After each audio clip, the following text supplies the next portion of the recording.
The rain hammered against the windows of my small study in Bristol, each drop a relentless echo of the storm raging inside me.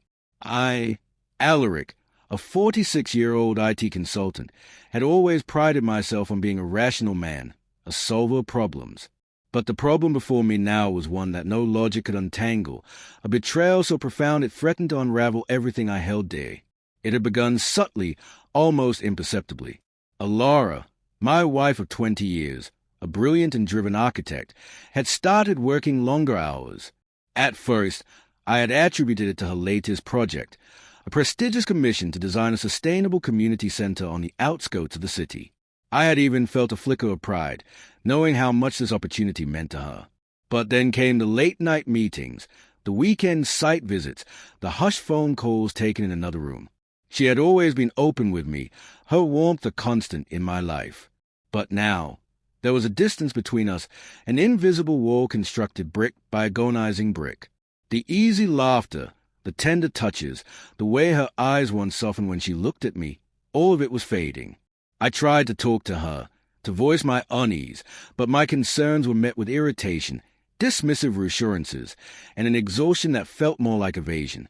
"You're being paranoid, Alaric," she would say, her voice carrying a weariness that stung more than any accusation. "This project is all-consuming. Can't you just trust me?" Trust, the very foundation upon which our marriage had been built. I wanted to trust her, desperately, but doubt had already taken root, creeping like ivy through the cracks of my mind. I began scrutinizing her every move, searching for clues, for answers to the questions that haunted my every waking thought. Then, one evening, the truth revealed itself in the cruelest of ways. She had just told me she was heading to an emergency meeting with the project stakeholders. As she gathered her things, a message flashed across her phone screen. A number I didn't recognize. "Can't wait to see you tonight. X." A chill ran through me. That single letter, that careless X, was a dagger twisting deep into my gut. I couldn't confront her. Not yet. I needed proof, undeniable evidence to confirm the nightmare I feared was real. That night, after she left, I made a decision that went against everything I believed in. My hands trembled as I unlocked her phone, my breath shallow, my pulse a relentless drumbeat in my ears. The unknown number was saved as Jules. I scrolled through their messages, each word a hammer blow, each declaration of love a fresh wound carved into my heart. Plans for secret rendezvous, desperate confessions of longing, intimate details that left no room for doubt. Jules was not a client, not a colleague. Jules was her lover. The room spun, my vision blurred with tears. I staggered back, clutching the phone as though it had turned to poison in my hands. 20 years. 20 years of shared laughter, whispered dreams, promises exchanged in the quiet hours of the night, reduced to nothing but ashes. I don't remember much of that night. Only the feeling of suffocation, of drowning in betrayal. Over and over, I read the messages, hoping against reason that I had misunderstood, that there was some explanation, some loophole through which I could crawl and convince myself this wasn't happening. But the truth was merciless. By dawn, as the sky melted into hues of gray and pink, I knew I couldn't stay. The walls of our home, once filled with warmth and love, now felt like a prison. I packed a small bag, grabbed my car keys, and drove. I had no destination in mind, only the desperate need to escape. Hours passed in a blur of winding roads and endless miles until I found myself in a small coastal town, the salty air sharp against my skin. I wandered the deserted beach, the vastness of the ocean mirroring the immensity of my grief. The relentless crash of the waves echoed the turmoil within me, each swell and retreat a reminder of what I had lost. For days, I drifted, lost in a fog of disbelief and pain. I barely ate. I barely slept. The images of Alara and Jules haunted me, their faces burned into my mind like a grotesque painting I could never erase. I imagined confronting her, demanding answers, unleashing my fury. But the thought of a screaming match, of pleading for explanations, sickened me. I realized, with a painful clarity, that I didn't want to fight for her. Not anymore. Her betrayal had shattered something vital within me, a trust that could never be rebuilt, a love that had been poisoned beyond salvation. When I finally returned to Bristol, she was waiting for me. Her face was pale, her eyes red-rimmed with worry. "Where have you been?" she asked, her voice trembling. "I've been so worried." I looked at her, the woman I had loved, the woman I had built a life with, and felt nothing but an aching emptiness. "I know about Jules," I said, my voice devoid of emotion. Her face crumbled. Panic flickered across her features.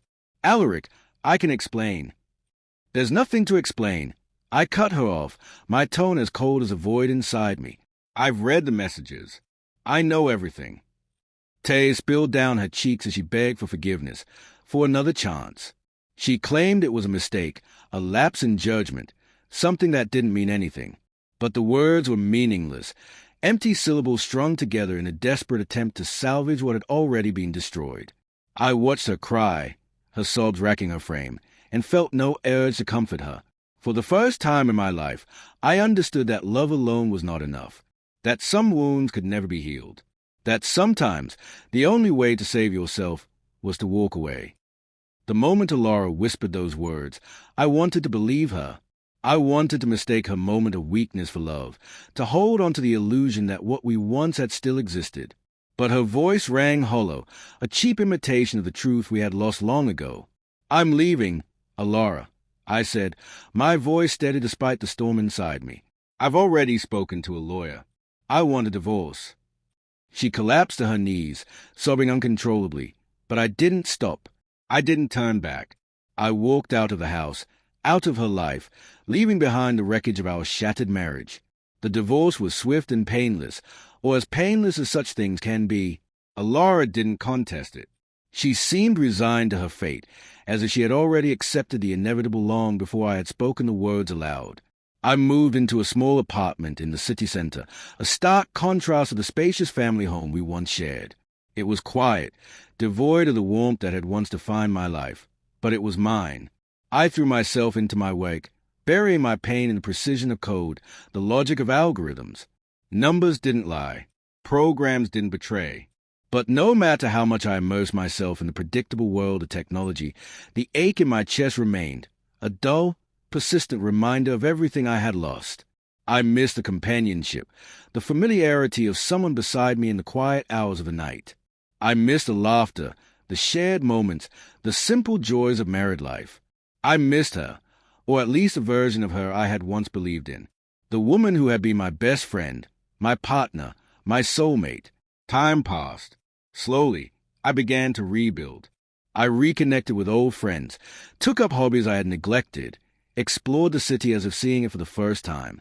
I even started dating again, though cautiously, as if testing the temperature of waters I no longer trusted. Then, one evening, a phone call shattered the fragile normalcy I had managed to construct. "Bron, have you heard about Alara?"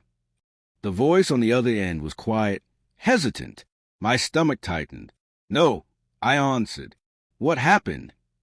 A pause. Then, softly, "She's sick, very sick. It's advanced." The words hit harder than I expected. My breath caught in my throat. Alara was dying. A flood of emotions surged through me. Shock, sadness, something almost like guilt. And beneath it all, a flicker of something I hadn't felt in a long time. Compassion.